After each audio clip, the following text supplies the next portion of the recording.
I remember when I had my very first counseling job and I was working on my boundaries. And some of what I was working on was trying to take time away from my clinic to just regroup and re-energize myself. And one of the demands of the clinic was that everyone would have lunch together and everyone could talk about their cases all the time, and I felt like it was sort of a group of codependents. So I had a really hard time at the time saying no, because I didn't think it was culturally appropriate to do that. But I did need to, and it was such a huge need was to step away from the group so that I could actually process some of the things that I had gone through with folks during the sessions and the case studies and all of the other things required in the organization. And so that I could do some of my own thinking.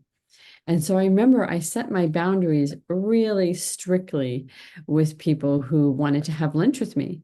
Instead, I would go off and do some sort of exercise just to get my energy back, pull my energy back. At the time, I didn't know really what I was doing, but I just knew it was really, really difficult.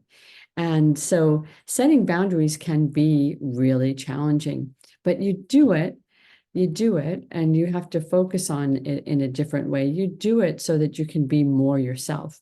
Just like with young kids, parents set boundaries, and with they should keep the thing in mind why they do and why kids need boundaries is it makes them feel safe. So if you're always giving your energy away, working so you're depleted and you have nothing at the end of the day, and not really being very integrated with your emotions, like you're emotionally deregulated and you're not able to help yourself deal with that. Instead, you end up just like putting out that deregulation onto everybody. Then, and these are places to practice, right?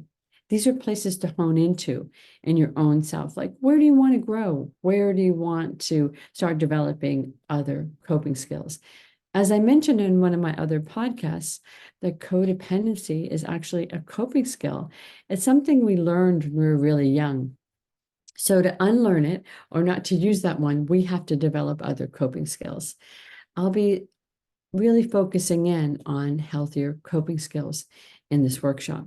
So I hope you can join me, and I hope these little bits, tidbits, these little gems that I'm giving you in the post help you think about your own situation and ways that you might be able to be there more for yourself than you are now.